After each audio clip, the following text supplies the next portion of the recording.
What's up everybody, my name is Jack and you're watching Random Panda Resellers. Today's video, we're going to change it up a little bit. Instead of going thrifting, I'm going to do a little bit of a how-to video. So in this one, we're going to be talking about how to do pictures for eBay. So stay tuned and I'll meet you at the picture area.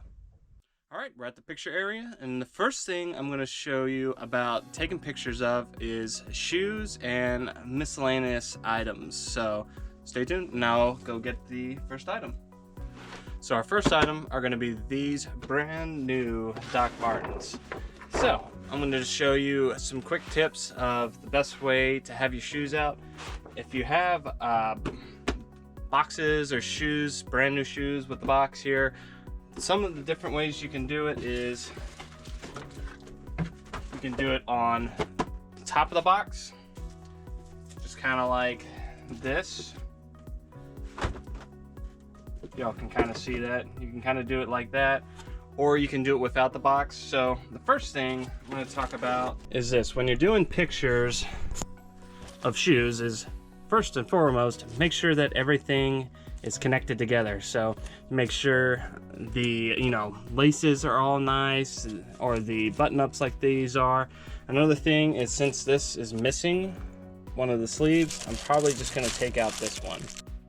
And as you can see, looks amazing. So when you're doing shoes, usually what I do is I do the side profile and try to show even a little bit of the actual outsole. I do this, shows the front. This could be a really good front photo, first photo as well. I usually do this side, the back, and then when I'm doing the inside, I usually just do it like this. Y'all can just kind of see that. This is a really great way to do it. The only thing is, when you're taking pictures with the camera, is try to make sure you don't have this little shadow that you can see right there. Just make sure. You may have to do it a little bit of an angle, but it helps. And then usually for the outsole, just kind of stack them together, and there you go. All right, almost forgot to mention, if you have a brand new pair of shoes or boots, another thing you might want to put on is the actual box. So what I mean is, also put stuff like this, like shows the exact style. This is the Blair Black Hydro Leather. Shows that this is a women's size 11. These are great, helpful tips. Another thing I forgot to mention, when taking pictures of shoes or used shoes, always make sure to put the size. As Doc Martens, as you can see, if it's kind of fixes itself, maybe not, it will show the exact style right there, and it is a women's size 11. So that is a great way to do with shoes. Another thing you want to be aware of is anything like scuffs, cuts in the shoes, whether it be leather or just some synthetic materials. People will always ask, is there like scuffing on the leather? Is it made out of suede? Is it, fabric? Is there a tear somewhere? Any types of those. Is there any stains? Especially with like athletic shoes, people will want to know that. Obviously, if you can, I would throw them in the wash, spray them up. They tend to come out real easily, especially if it's dirt stains. But those are always the big things about when taking pictures of shoes or boots. So next up, we're going to talk about shirts. All right, we're on to the shirts. As you can see, I have this really cool Elvis Presley. This is a Dragonfly collab, I guess, so worth like 30-40 bucks. Okay, back to the actual thing. So right here I have a real nice canvas. My dad ended up making it. I'll give you the exact dimensions somewhere if y'all want to do the same thing. And all he did was put a towel over it. And the reason this is just fantastic, because beforehand we used to have it on a hanger and stuff would just move around a lot. This just keeps them in place and it keeps it nice and flat, which that is what I'm going to tell you about, is stuff to look out for when doing pics of shirts. So stay tuned and I'll zoom in onto the shirt.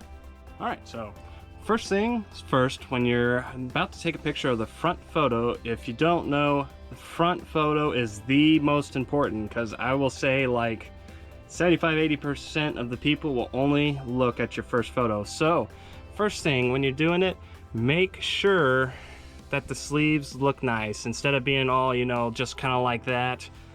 make sure it looks real clean. Like I'll often just kind of using the shirt or the fabric from the towel will often make it look kind of like this, where it's nice, kind of flattened over like that. Don't always have to do it that way.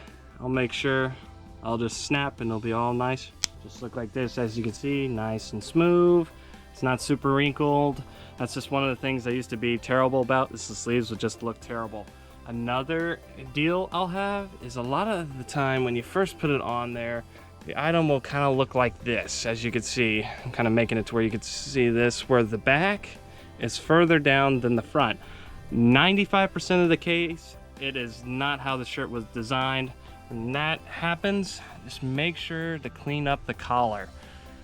You see, make it nice and make sure it is close as flat as possible, which is about here, because this is what it's gonna basically look like on a person.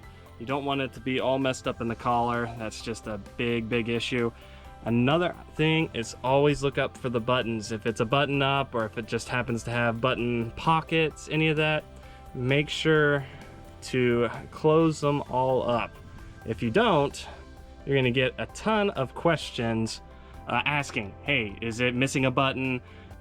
Does it, usually have a button near the pocket? They just really want to know that everything is connected.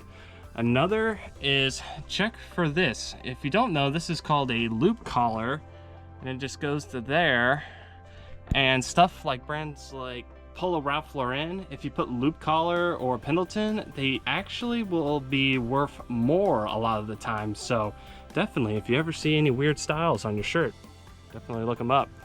So the next picture I would do is the size tag. As you see here, it's usually always in the front. Every once in a while, you'll see it on like the inside tag, which will usually be on this side. And then next, I take a picture of when it's made, where it is made, which is in Korea, and what it's made out of, which says 100% polyester. That is another thing. If you don't show it, people are gonna ask a ton of questions, especially if they think it's made out of linen, silk, wool, etc. So after that, you can take pictures of any issues. Say there's like a, stain here, make sure to show it, or they want to show the sleeve since this is a single stitch. Sometimes I'll show pictures if there's a tag right there. And then after that, I will do a picture of the back, and there you go. So when taking pictures of shirts, usually I try to have at least four to five pictures minimum. Sometimes I can have up to 6 or 7. Another thing, if you want, is make sure to provide measurements if needed. I have learned lately that most items, if it's not super expensive, say it's just like a $30, $40 shirt or a button up, especially with men's, you probably don't need to provide measurements. Every once in a while you will get people asking for measurements and all, but with shirts it seems to be not a big deal. I will say women are a little bit more particular, but same deal, so that might save you a little bit of time. Next up, we're going to talk about pants.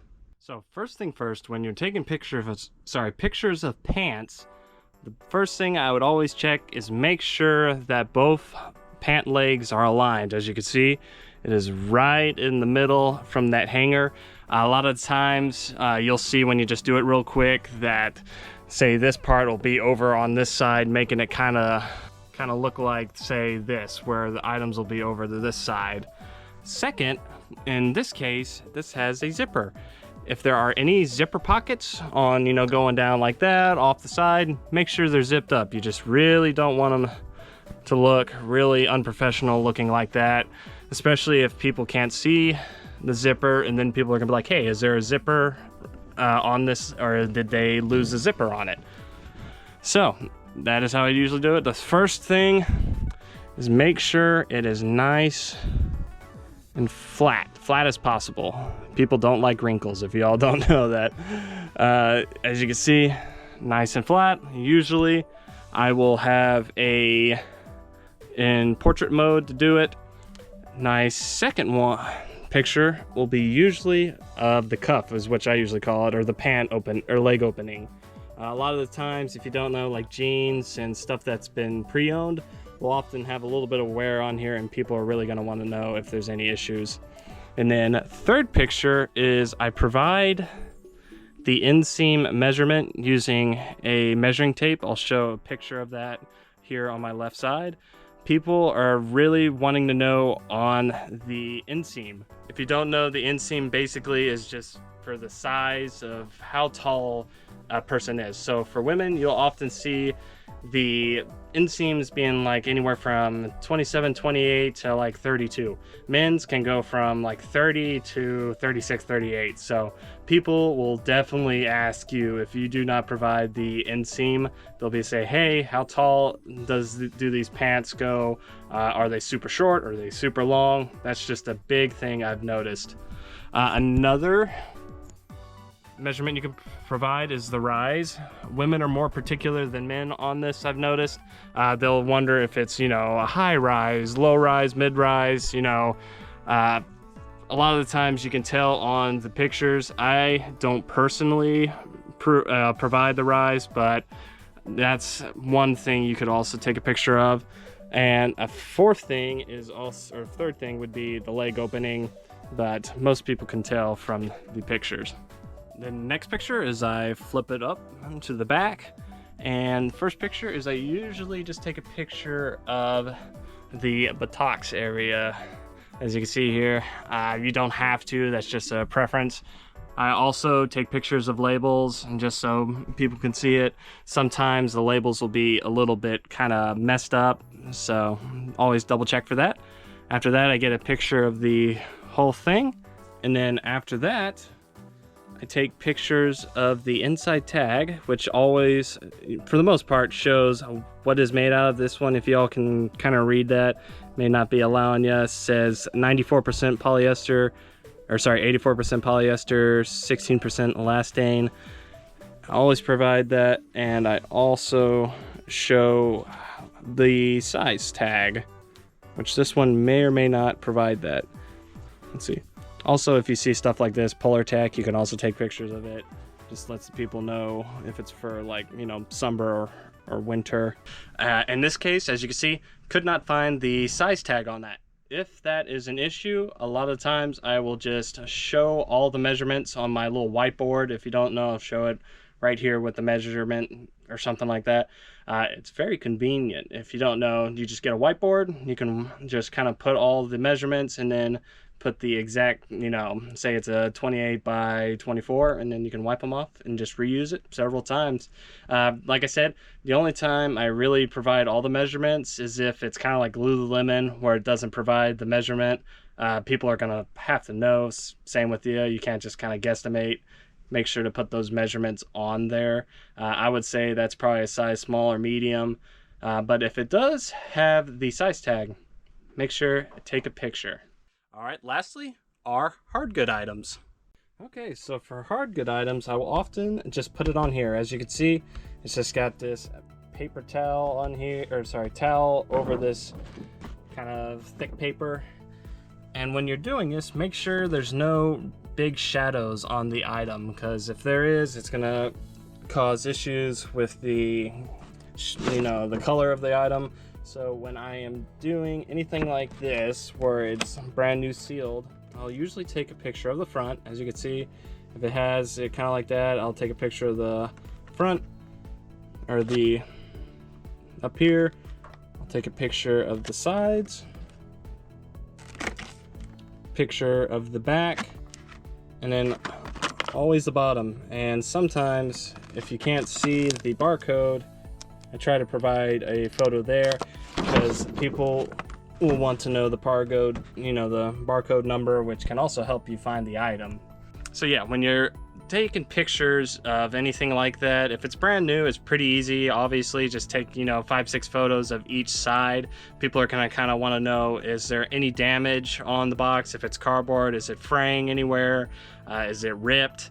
Items like that where it's plastic, it's pretty simple. Yeah, it's just several different photos. Great, super fast way to do it. Say you're selling socks or underwear, same deal. You can just take a picture of the front, the back, and any issues that may be on there. All right, I'm just going to show you several just quick tidbits of some other things that I have come across when taking photos. So the first thing is whenever I run into super light clothing. So if you don't know, say you have a beige or a white item, putting it on a white background is just not going to work. So a lot of the times I will put this whiteboard, as you can see, and put a gray blanket over it, as you can see right here. By doing this, any super light or vibrant colors will come out a lot better on a darker surface. Yeah, if you ever have like white, beige, yellows, any of that, and you try to do them on a white, they just do not come out real well. So this has helped tremendously with that. If you have like a beige blanket, a gray blanket, anything that's not white, it can help a ton with taking pictures of light color items. So just want to show you that really quick tidbit on that. Another thing is when you're taking pictures of, say, like hoodies or anything like that, you do not want to have them looking like this. As you can see, you do not want to have the hoodie behind it, because if you do that, people are gonna ask, gonna be like, does this come with a hoodie? So a lot of the times I will do it like this. As you can see, by doing it like this, people can see that there is a hoodie. They can see the style of it. They can see if there's any issues from the top of it. By doing this, it makes it look way more professional than having it under. All I do is just, for this one, is just put the hook through it like that. Some people, obviously, if your board is a lot more angled, you don't even need to use a hanger. We just happen to have it up at quite a bit of an angle, probably a, I don't know, 70-degree angle, I don't know, which doesn't allow me to put it without a hanger. But if you do use a hanger, definitely do it like that. It makes the hoodie look a lot better. It's also great for jackets, anything that's hooded. Definitely do it somewhat like that. There you have it. These are several great little tips and tricks on how to take fantastic photos. If y'all like this video, definitely hit that like button. And if you have more questions, definitely let me know in the comments, because I can continue making more more videos like this, how to take pictures, how to list, all that. So if y'all have any specific questions, definitely let me know. I'll see you all in the next video. Thanks.